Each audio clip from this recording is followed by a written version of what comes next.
In front of me is HUAWEI Nova 10 Pro, and today I would like to show you how you can connect it using Bluetooth. First of all, you need to access Devices Settings and click on Bluetooth section. Following that, click on this gray sweater next to Bluetooth in order to activate it, and wait for available devices to show over here.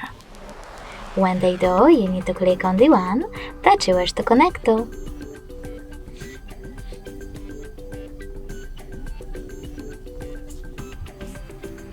Now, in order to connect, you need to click on Pair in the pop-up, this one, and wait for the other device to do the same. And now, as you can see, after a while, my devices were successfully connected.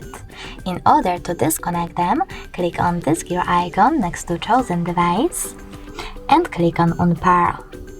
You can connect to the same one by clicking on it and selecting Pair one more time. Thanks so much for watching. If you enjoyed this video, leave a like, comment, and definitely subscribe. Bye!